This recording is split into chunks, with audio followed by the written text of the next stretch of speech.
पंतप्रधान किसान सन्मान निधी योजनेचा 16वा हप्ता 28 फेब्रुवारीला शेतकऱ्यांच्या खात्यात जमा होणार आहे। पंतप्रधान मोदींच्या हस्ते महाराष्ट्राच्या यवतमाळ जिल्ह्यातून 2000 रुपयांचा हा हप्ता शेतकऱ्यांच्या खात्यात जमा केला जाईल। तिथून पुढे देशभरात त्याचं वाटप होईल। दरम्यान पीएम सन्मान योजनेतील लाभार्थ्यांच्या संख्येत आता 76 लाख शेतकऱ्यांची भर पडली आहे।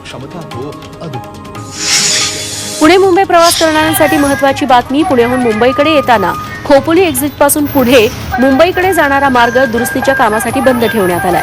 मुंबईला जाण्यासाठी पर्यायी मार्ग म्हणून खोपोली एक्झिट जवळ नवीन 3 पदरी मार्ग तयार करण्यात आलाय। तो आजपासून वाहतुकीसाठी खुला झालाय। मुंबईकडे जाणाऱ्या प्रवाशांना या मार्गाचा वापर करता येईल।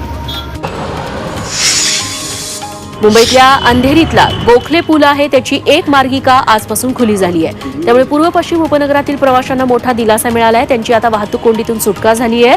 अमृत नोनी आर्थो प्लस, ये एक प्रूवन फॉर्मूला है। इसमें मौजूद नोनी फल के गुण और आयुर्वेदिक जड़ी बूटियां शरीर को जरूरी पोषक तत्व देने के साथ साथ हड्डियों और जोड़ों के घिसने, उनमें होने वाले सूजन और दर्द को रोकने में मदद करता है। दर्द मुक्त जीवन के लिए अमृत नोनी आर्थो प्लस। गोखले पूल पावसाळ्यापूर्वी सुरू करण्याचा प्रशासनाचा मानस आहे।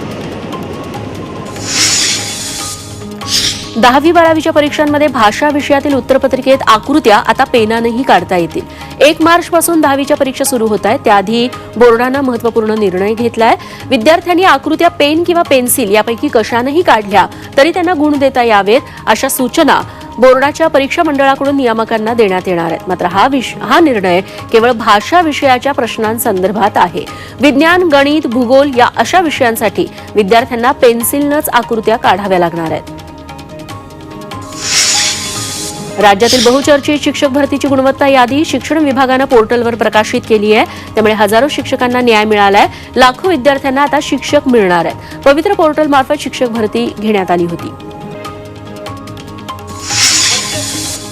राज्यातील निवासी डॉक्टरांचा संप मिटलाय। निवासी डॉक्टरांच्या स्टायपेंडमध्ये वाढ करण्यात आली आहे। राज्यातील सर्व निवासी डॉक्टरांच्या स्टायपेंडमध्ये 10,000 रुपयांची वाढ करण्याचा निर्णय मंत्रिमंडळ बैठकीत घेण्यात आला। सर्व शासकीय, वैद्यकीय, दंत आणि आयुर्वेदिक महाविद्यालयातील पदव्युत्तर पदवी अभ्यासक्रमाच्या कनिष्ठ आणि वरिष्ठ विद्यार्थ्यांच्या स्टायपेंडमध्ये 1 मार्च पासून ही वाढ लागू होईल।